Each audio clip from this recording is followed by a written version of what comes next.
Hello, everyone. This is John. This is Murat. Welcome to Hits of Our Lives, episode 26. It's so amazing to be back with you all.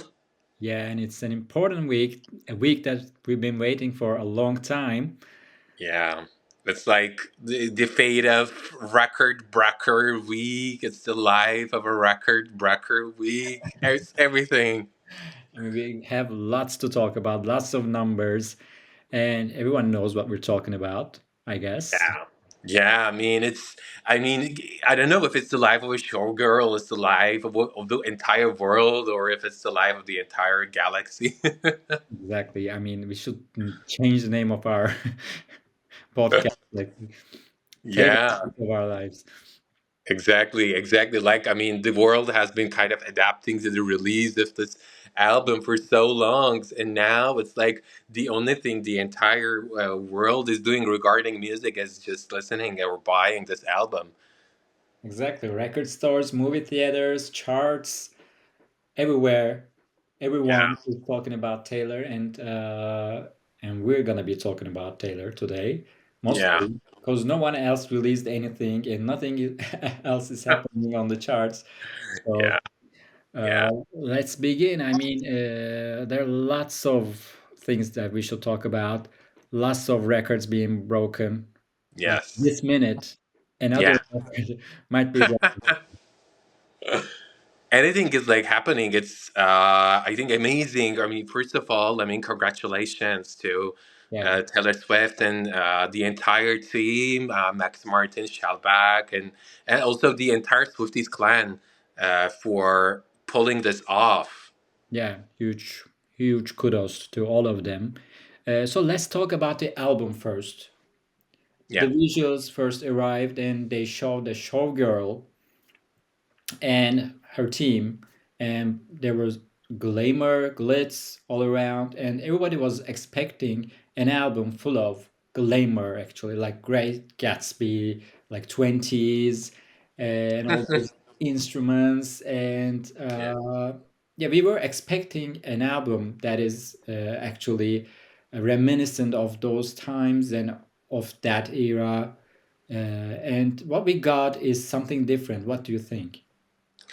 Um, I think what we got in the album is more about the backstage life of a showgirl, what a showgirl experiences in the backstage, be it in what a showgirl does when she's kind of confronting a father figure, quote unquote, or Yeah. what a showgirl does backstage after a certain concert or a performance ends, and or what she does when she meets someone younger that the industry kind of pulls or pushes back to support Yeah. for either one of them, etc. So I think the visuals is almost maybe ironically kind of a way to impersonate this entire life. But when you start listening to the album, it's like what we are experiencing all behind the Yeah. scenes. I don't know what you think. Actually, I was a bit surprised to see many mid-tempo songs, like sort of like Midnight's meets 1989, maybe. And everybody was like, okay, this isn't the album that we were waiting for. We were waiting for Max Martin and Shellback's like larger than life Yeah. sounds and production. It's all sounds a bit similar to her previous work, actually. So Mm, I didn't really hear Max Martin there because we were yeah. expecting bangers, but Yeah. what we got is actually more of the same. So I was a bit surprised. So a disappointment wave came over at first. But as I listened to the songs, I got what you mean. I mean, the backstage life, and there's, of course, great storytelling, uh, Yeah. and the production is lush, is great, but not what we were expecting, but it is great. So, first, Yeah. I was disappointed, but as I listened to the songs, I got what she meant. Yeah. Yeah. These 12 songs are all great and all product of a story and hard work. You can see that. Yeah.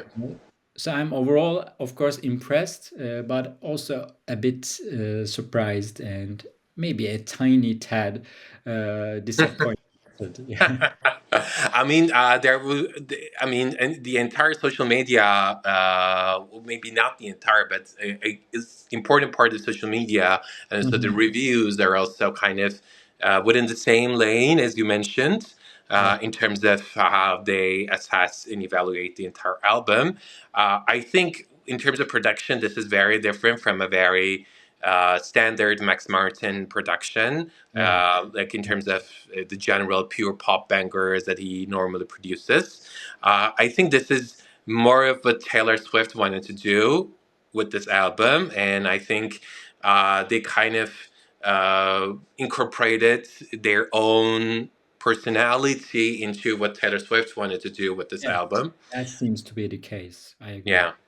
I think Taylor Swift had a very swift idea about what she wanted to do, and what kind of music and lyrics that she wanted to put out. Because I mean, the entire 12 songs lyrics are just huge stories about what she experiences with people in the industry, what she experienced back when she was a teenager, which Yeah. ruined the friendship probably, and or what she's going through now with her current relationship, etc. So I think she just because she as she said, she kind of recorded this during the Eras tour Yeah. times. I think that is also similar to the kind of the beats and the entire melodically production that she wanted to go with. Yeah. I think it's the Grover album. I mean, you need to listen to it to Yeah, fully grasp what she is talking about and what the production elements are, her vocals and everything. So I think people need to spend some time yeah, with this album, just like TTPD was actually. yeah. And what I want to ask you is that you are in New York right now, and what's the situation there? Yeah. News correspondent. There. I want to know what you're going through because you know there is a show in the movie theaters as well, and of course the stores. You've been to the stores. Uh, Yeah. how is it in the stores? I mean, what are they doing, and how are the shelves? That's what I want to know. Yeah, I mean, so first of all, let's talk about the release party of The Life of a Showgirl, the one that will be that has been in the movie theater starting from 3 p.m. ET time on Friday and until the end of Sunday today. The whole entire movie is basically set around the release of the Fate of Ophelia music video and the backstage Mm, it kind of inheres, and also what's how Taylor Swift was meticulously preparing and working and rehearsing around the video with all of the Eras Tour dancers and everything that she wanted to put mhm. around with it. Yeah, And also, we are witnessing the description of the 12 songs that she wrote with Max Martin and Shellback and what she wanted to do, what she wanted to convey with those songs.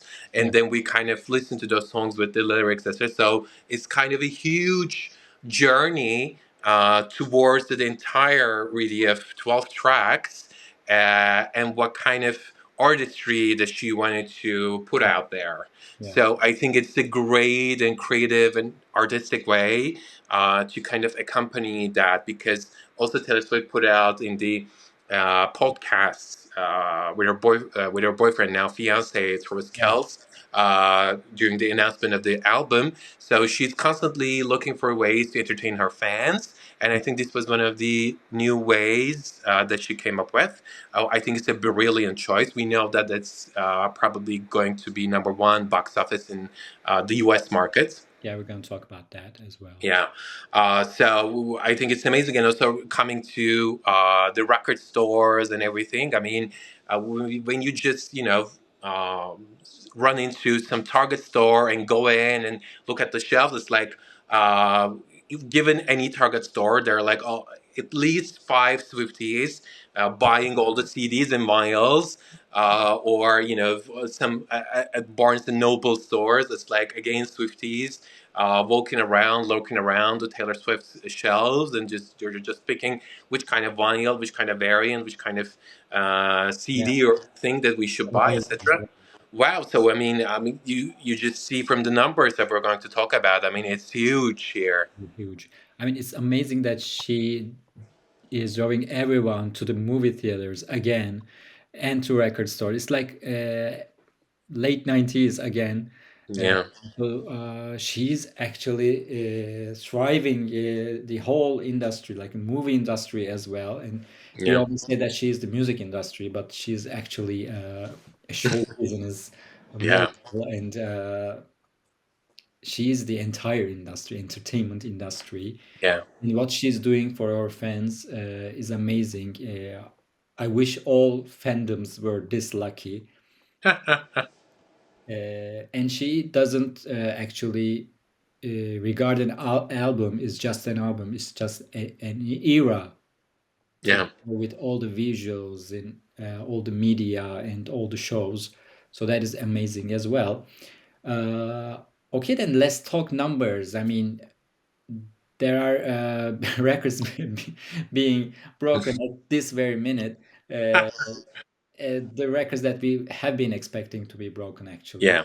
Yeah. Uh, so let's begin. The Fate of Ophelia is the first single and the focus track, and Yeah. that is the one that broke the record for The biggest streamed song in a single day on Spotify with 30 million streams. Wow. million. I mean, she surpassed herself. Yeah. She already held the record with Fortnite Yeah. with 25 million, I guess. Yes. Yeah, Yes. and she broke that with 30 million. I mean, were you expecting 30 million? Yeah.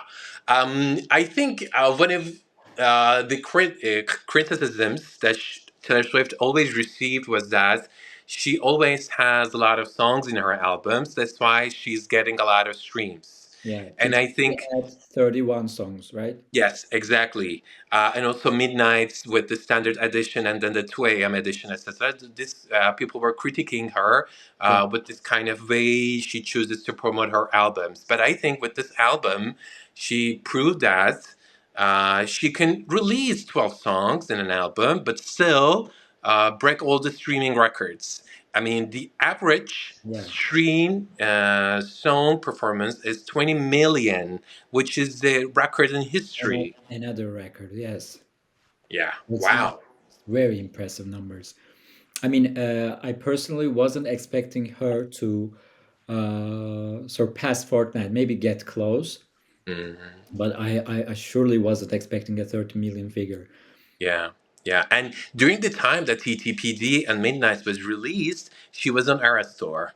And after Midnight, she was also on Era Store.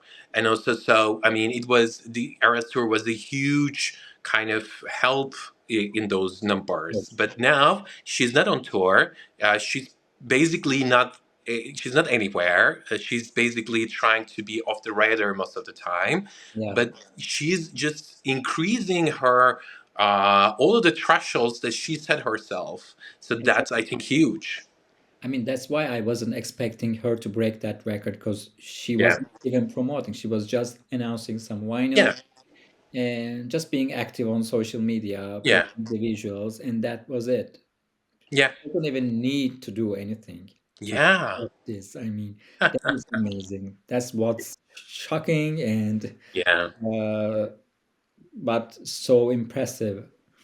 So impressive, so impressive, and being so huge on all of the platforms and on Spotify, on Apple Music, on iTunes, on Amazon Music.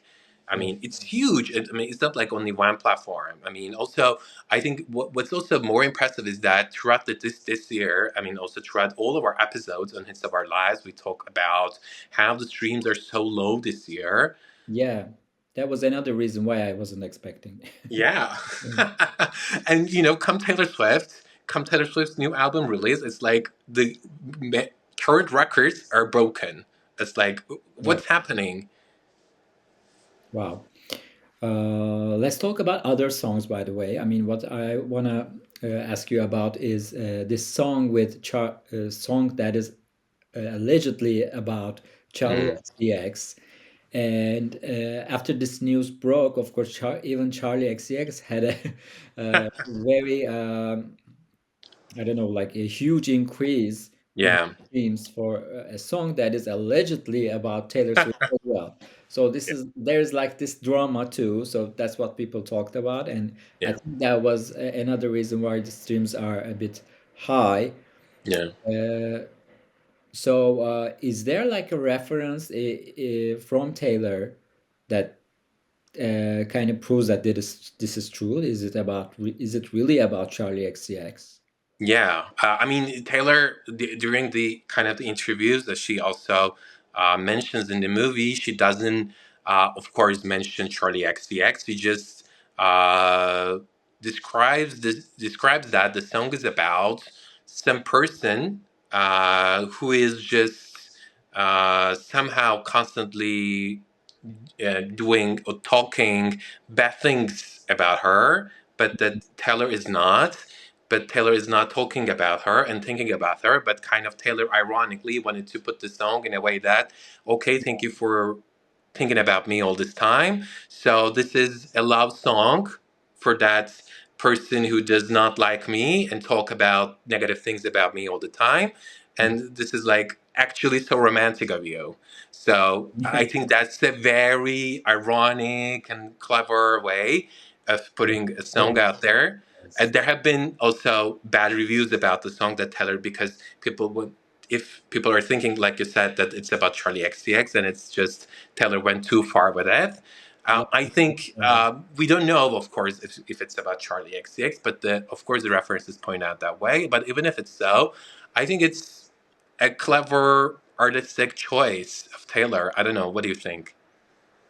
Yeah, I mean, I kind of agree with the criticisms because she doesn't need to do that. I mean, Charlie XCX isn't even her peer or an artist that is on her level, so she didn't need to do that. And we don't even need another female feud for no apparent reason. So if it is about her, I don't think it's necessary. And Taylor has this reputation of going for every kind of like a feud and just making it a big deal and writing about it. And she has a huge fan base, and they go after that person too. I mean, I remember Jake Gyllenhaal having to like go away from social media just because of the backlash coming from All Too Well. So why is she doing this Yeah. to Charlie?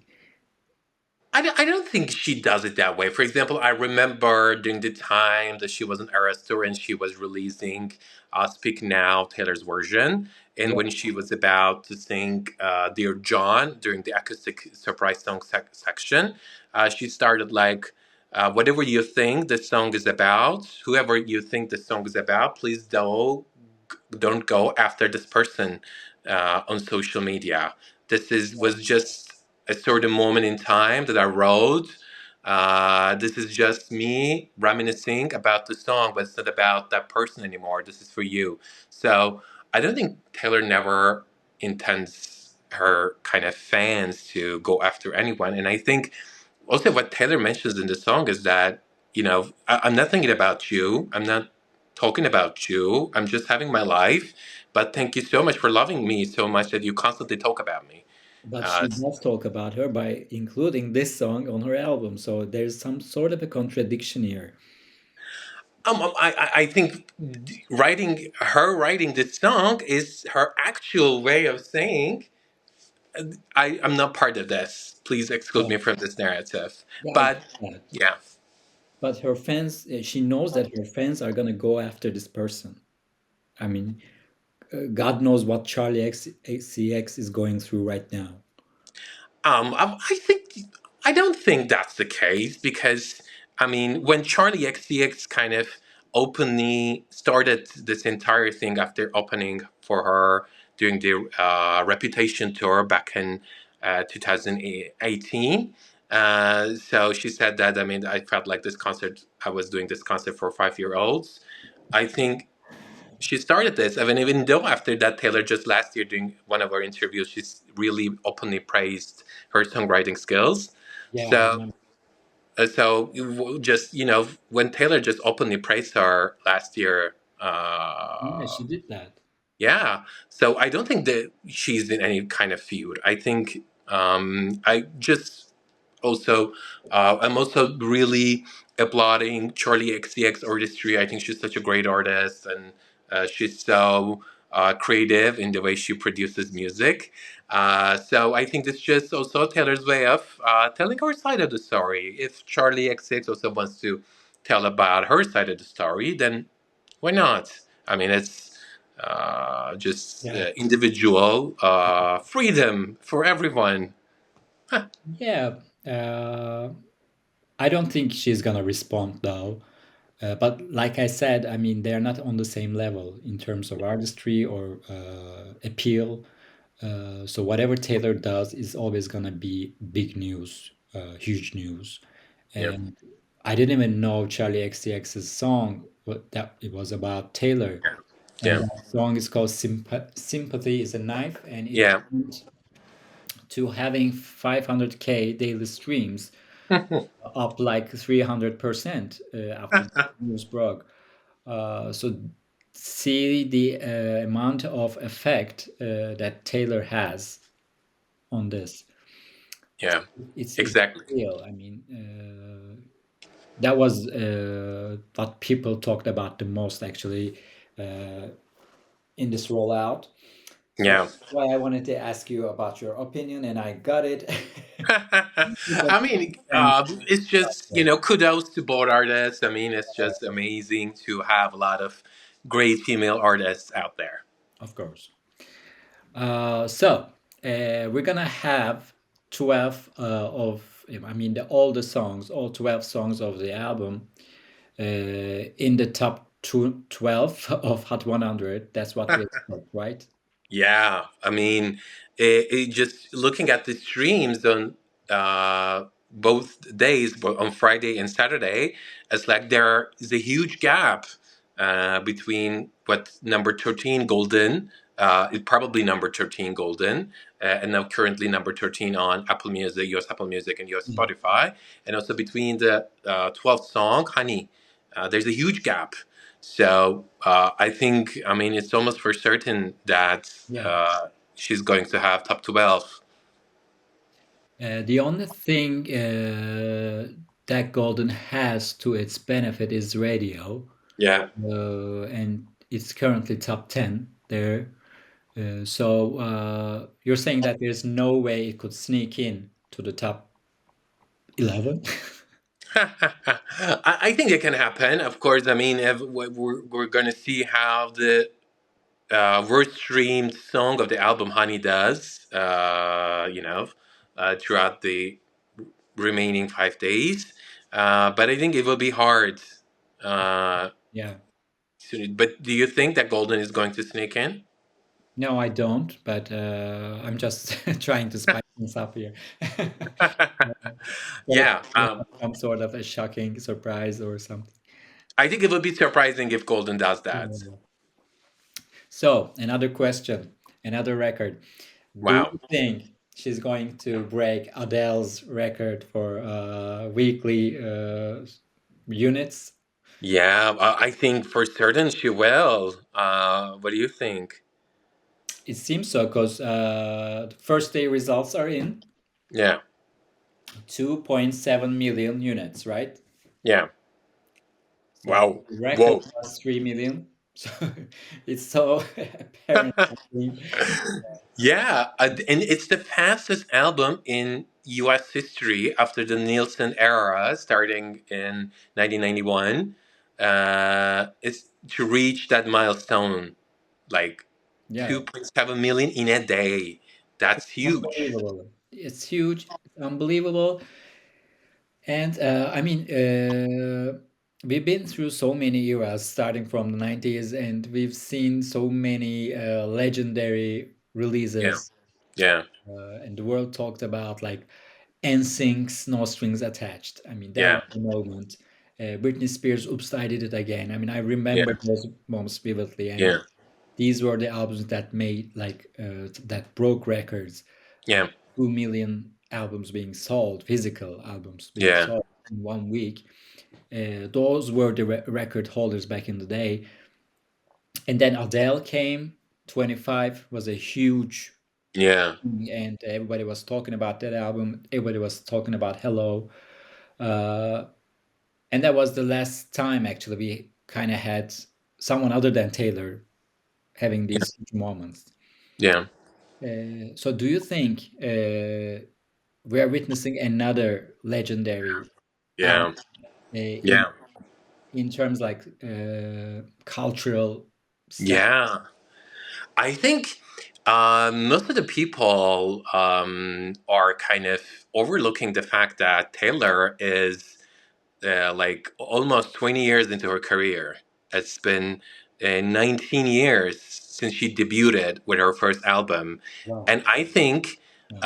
it is so rare, almost like never, this kind of thing happen for an artist still kind of outpeaking herself at this point in her career, and she's pulling of these numbers. So I think she is almost kind of playing into a certain status of like even Michael Jackson, the Beatles of the times, etc. I think when we look back after like 20, 30 years into this kind of era, I think we're going to see Taylor Swift at such a moment in time. Of course, the Beatles and the Michael Jackson were, I mean, such icons, and they're still such icons. And Taylor Swift, in terms of the kind of the masses that she pulls, the kind of the culture she produces, the kind of the entertainment queen that she is, I think she's definitely playing into that role. I think she is already a huge icon. Of course, there's no doubt there, actually. She's on that level. And when we're gonna go back in time and think, Taylor will be the one that dominated. We're gonna Yeah. think like that, like she dominated tens and twenties. Yeah. Um, but when I think of the other artists that broke such records, like Adele or even Michael Jackson and Britney Spears, Justin Timberlake, whatever, they didn't need to release so many variants, so many options, so many Yeah. vinyls. Like she's still releasing. I mean, there's another acoustic version vinyl now that fans go can go and buy. I Yeah. mean, uh, I came to the point that I don't think this is authentic. I mean, I can't really see this album having the same cultural effect that Thriller had. Hmm. Yeah. Yeah. I see your point. I see your point. I think also, on the other hand, I think the eras are different in terms of sociocultural and economic and political implications, and also Yeah, in terms of the way that the music is consumed. I mean, back in the eras of Beatles, Michael Jackson, or even 25 or No Strings Attached. yeah, I mean, buying an album was the only way for them to consume it, except for the singles playing on the radio. yeah, But for the if you want to play the entire album, you needed to buy that album. So yeah, I think it was a very different time. Now people have the super easy option to even play it freely on streaming platforms of like on course. Spotify. Yeah, So I think it is so harder right now to really come to that levels of numbers that at the time Adele or NSYNC or Michael Jackson produced. So I think all of these moments where she releases variants and vinyls, I think it's a vestige of the fact that she wants that record so bad, and I think it's okay to show ambition personally. And also, second, releasing variants. of vinyls and CDs, it is everything. It is something that everyone does currently. I mean, look at all of the number ones on Billboard 200 right now for the past, I don't know, couple of years, 3 years, 4 years, 5 years. Like, it is almost impossible to see someone being number one with the release week without releasing any variants on vinyls. The difference is that when Taylor releases those variants, she goes to break numbers. For the others, it stops 300K, 400K, or Yeah. something. I think that's the difference. I mean, the difference is Taylor wanting those records and numbers. That's the difference because she wants those records. I don't know why she is so obsessed with these records. I mean, Adele, on the other hand, who is like kind of like her peer, and this happened like 10 years ago. She didn't have to release any vinyls, any variants. She just did it with one song and her huge mass appeal. She didn't need to do any of these, and she uh, got those 3 million units. I mean, Yeah, Taylor, kudos to her. exactly. And Taylor doesn't need this. She is not an upcoming artist who needs that number one so badly. She already has so many records. Why is she so insistent about getting that record? And why with this album? I think she wants that record because that's her ambition, in my humble opinion. Yeah. I think she wants to really hold that specific stature under her belt. And also, the difference is that she wants that record. Everyone wants that record. Everyone could want that record, and but she gets it because she has built and still building a fan base that is growing by the day. Apparently, looking at the numbers, and they go and buy them.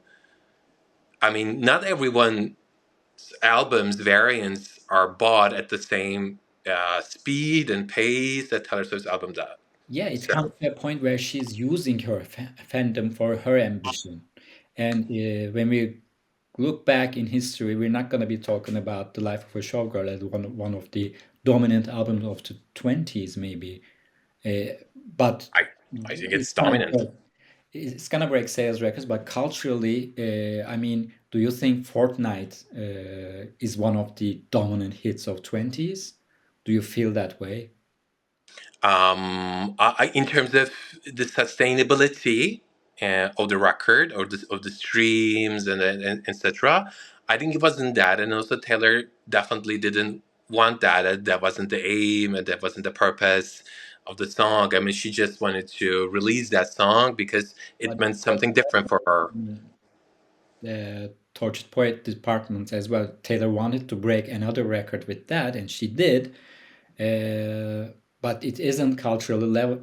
We can't say that it's culturally relevant album. Like it doesn't have that iconic status.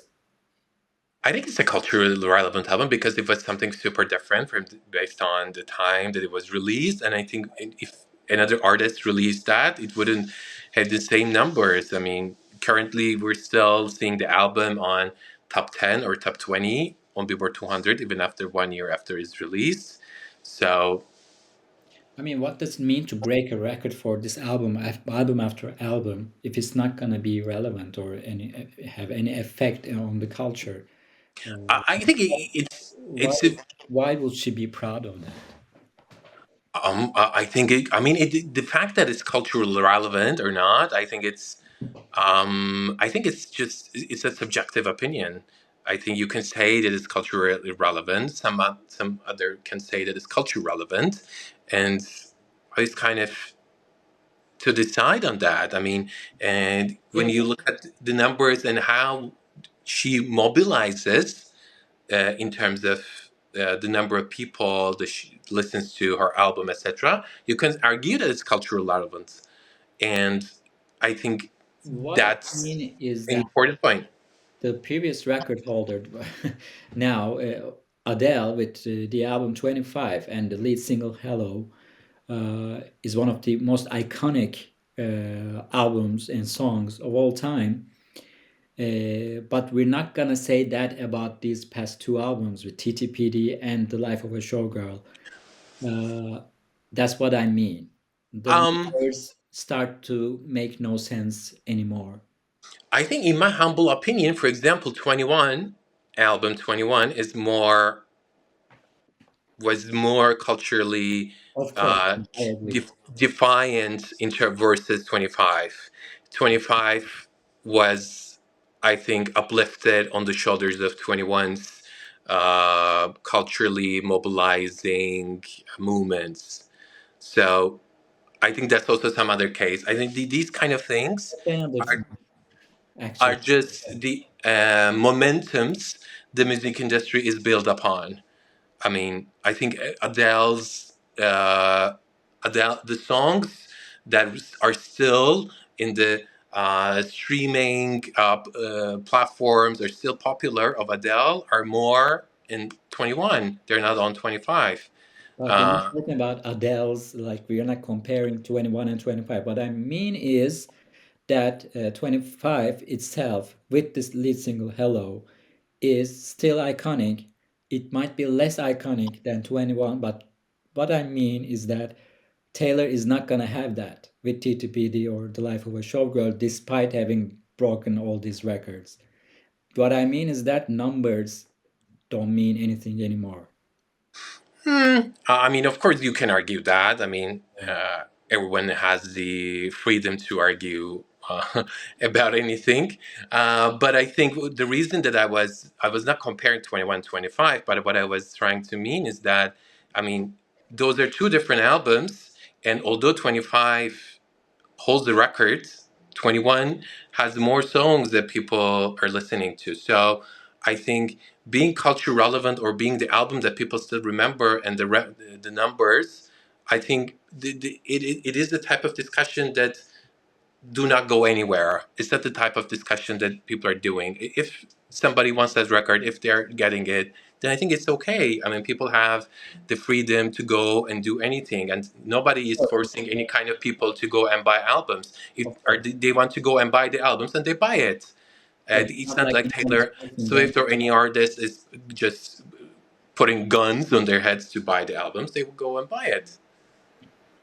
Yeah, but what I meant is that these numbers are do not equal to the cultural status of the album.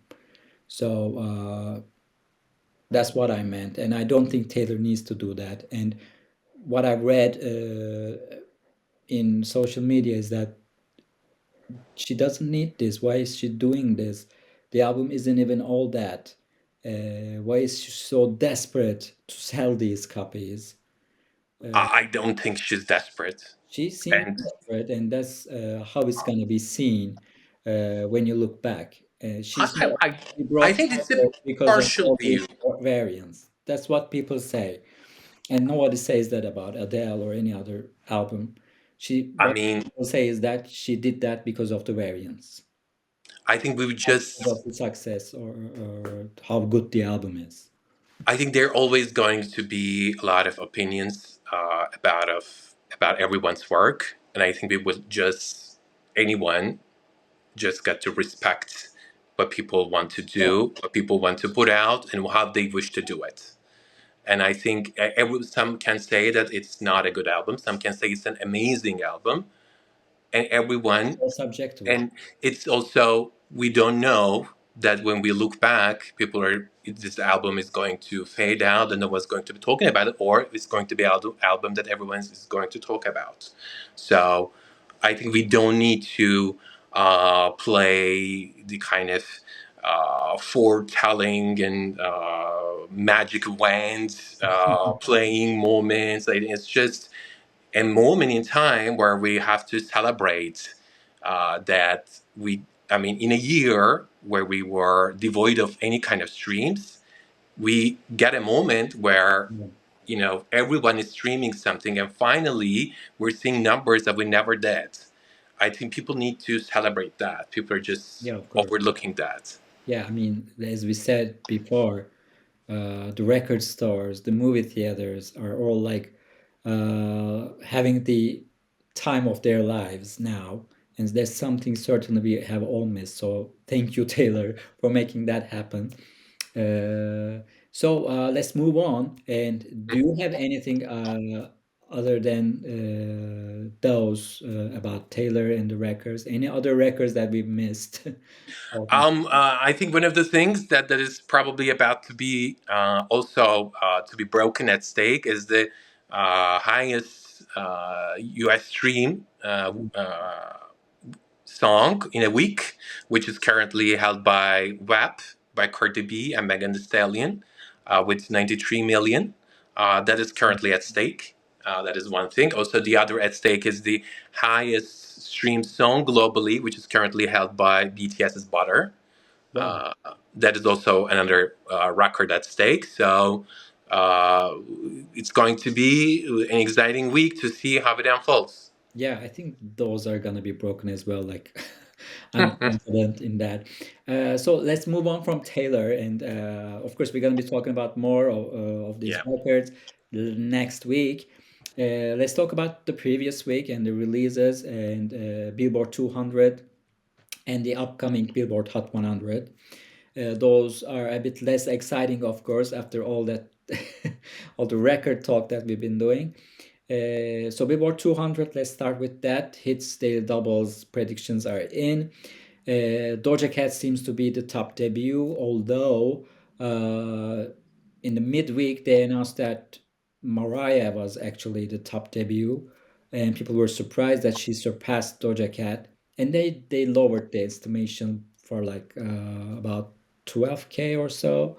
So Mariah seems to be debuting at number 7, followed by Olivia Dean at number 8. I'm a bit disappointed in his daily double because everybody Mm. was so ecstatic about having Mariah at number 4 because the last time she was there was with Quotient 2018 and she drew 55K, and now the predictions were like around 60K. So that was an upward curve.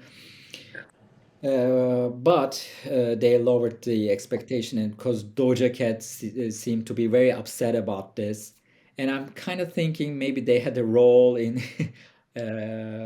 lowering Mariah's numbers. Maybe that's not the case, but why is this happening, and why are they lowering her number all of a sudden? There's some sort of a shady move there, I think, because what his daily double it's projected now is like the same amount of copies that Caution sold in 2018. So that is too much of a coincidence. Mm. Um, I currently, and I think I kindly disagree with you because I think so. This is the projection, and I think based on looking at the huge volume of pre-orders, I think it's still double projected it higher because thinking that it would really sell those numbers. But I think, I mean, basically probably didn't. That kind of trend didn't continue. They had to lower the prediction. I think, I mean, generally looking at the entire predictions that his daily double pulled off until now, Mhm. I think it was pretty solid most of the time. I Yeah, mean, most it's a of the prediction. time, but there wasn't this kind of a difference. I don't remember in recent couple of years that they make this kind of an error, and they sometimes make these typos and errors, uh, but not this much. And then everybody was that I saw on Twitter, why are they removing those many that many units? And after seeing Doja Cat's like I don't know, like she had a meltdown. And where are the streams? She's looking for Yeah, posting gifs and yeah, stuff. So uh, I mean, I can't help but think that something went down there, and that's what I've been reading as well. Uh, so maybe we'll see in the Billboard 200. Maybe things are different, but of course, it's still a huge accomplishment for Mariah to yeah. debut at number 7, uh, given all the years in the industry. Yeah. and she's actually debuting in number one on album sales, physical sales. Yeah. So that is huge. And congrats to Doja Cat. Yeah. She released a critically acclaimed album, and she was on SNL with Bad Bunny. Yeah. And Olivia Dean, we have to give our flowers to her too, because she Yeah. debuted at number one in UK, and also "Men I Need" also got to number one, and two more songs in the top 10. So she's definitely Yeah. becoming 20s diva queen, Olivia. Uh, so Wow. Wow, definitely. And also, based on the top of the charts predictions, we're expecting Olivia Dean's Man I Need to crack top 15 on Billboard Hot 100. exactly, that is another huge accomplishment. Kehlani is also coming to top 20, her Yeah. first top 20 hit after all these years with Folded. Yeah. And Mutt Yeah. getting to top 10 finally. Yeah. Our poll is finally has a winner. Yeah, Leon Thomas is getting his first top 10 hit with Mutt. Yeah. So that's Yeah. another It's driven mainly by radio, but still, congrats, definitely. I mean, it's always great to see songs with genres other than pop or rap and hip hop on definitely top 10. exactly. Do you have any other news to share? I guess not. Do you? Bad Bunny announced a Yeah, good point. performer on Super Bowl. This February, we might see some chart movements there. Probably maybe a new album from him. Yeah, definitely. And we have seen the streams of Bad Bunny really increasing after the announcement that he's going to do Super Bowl halftime show. Yeah, And we're probably going to see him top 10 his album again after also last week on Billboard 200. wow. And he was on SNL last night, and he brought Hunter X full Yeah. performance of Golden. So that Yeah. was very cute and surprising, actually. Definitely, definitely, definitely. I think it's going to be a very, again, a culture defining moment to have Bad Bunny on Super Bowl halftime show. Exactly. We'll have lots of things to talk about in February. Stay tuned, Yeah. everyone. Let's see if it's going to have the same impact that it did on Kendrick Lamar. Probably it will, Yeah. because he is going to put on some show. Yeah, definitely. Definitely. So, I mean, next year is already boiling hot. Yeah, I'm very excited. But let's get through this week first. We Yeah. have more to talk about. There are many releases in October and November, and then Christmas will begin, of course. So these are the weeks, and we'll be back next week. Yeah. So stay tuned Thank you, everyone, for joining. for See you next listening. week. Bye.